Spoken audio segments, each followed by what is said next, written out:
नमस्कार, मैं हूँ शालिनी और आप देख रहे हैं BBN भव्य भारत न्यूज।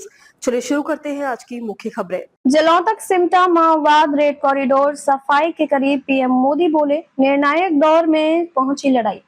देश में दशकों से जारी माओवादी आतंकवाद के खिलाफ लड़ाई अब अपने निर्णायक दौर में पहुंच गई है। गृह मंत्रालय के ताजा आंकड़ों के मुताबिक 2014 में माओवादी आतंकवाद प्रभावित 182 जिलों की तुलना में अक्टूबर 2025 के केवल 11 जिलों तक इनका आतंक रह गया है। मंत्रालय ने उम्मीद जताई है कि 31 मार्च 2026 तक कुख्यात रेड कॉरिडोर भी इतिहास की बात हो जाए।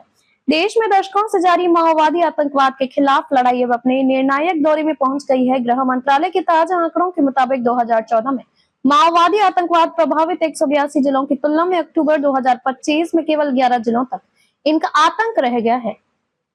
मंत्रालय ने उम्मीद जताई है कि 31 मार्च 2026 तक कुख्यात रेड कॉरिडोर भी इतिहास की बात हो जाएगी। बीते 5 दशकों से नक्सलवाद की मार झेल रहे तमाम जिलों और गांवों में अब पीएम मोदी के नेतृत्व में अभूतपूर्व विकास और प्रगति देखी जा रही है।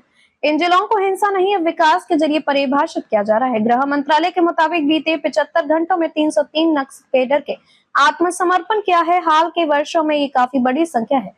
बता दें कि शुक्रवार को पीएम नरेंद्र मोदी ने भी एक कार्यक्रम में कहा था कि वह दिन दूर नहीं जब देश पूरी तरह से नक्सलवाद से मुक्त हो जाएगा। इस बार इन इलाकों में माओवादी आतंकवाद से आजादी मिलने की खुशी में असल मायने में दिवाली का जश्न होगा।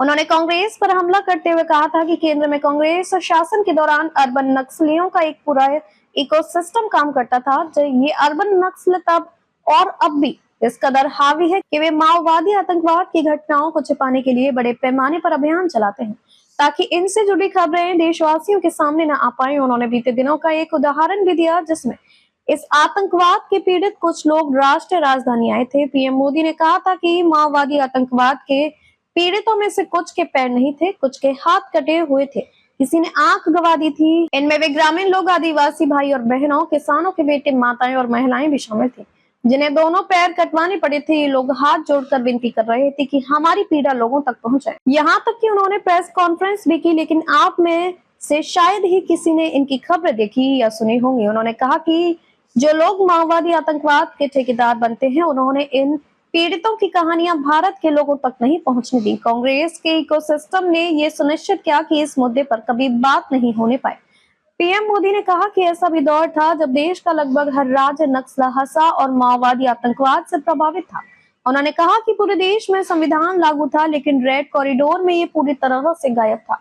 और मैं पूरी जिम्मेदारी से कहता हूं कि जो लोग संविधान की किताब को अपने सिर पर लेकर नाचते हैं, वे आज भी दिन रात इन माओवादी आतंकवादियों के हितों की रक्षा में लगे रहते हैं, जिनका संविधान में विश्वास ही नहीं है। पीएम ने कहा कि सरकारें चुनी जाती थी, लेकिन रेड कॉरिडोर में इनका कोई प्रभाव या वैधता नहीं होती थी। शाम ढलते ही घर से बाहर कदम रखना खतरनाक होता था और जनता की सुरक्षा के लिए जिम्मेदार लोगों को भी सुरक्षा घेरे में चलना पड़ता था। बीते 50 से 55 साल में हजारों लोगों को माओवादी आतंकवाद की वजह से जान गंवानी पड़ी। असंख्य सुरक्षा कर्मियों को शिकार होना पड़ा। तो अभी तक के लिए इतना ही। मैं शालिनी आपसे विदा लेती हूँ। अगली खबर में फिर मुलाकात होगी एक और खास खबर के साथ। तब तक के लिए बने रहिए BBN भव्य भारत न्यूज के साथ। नमस्कार।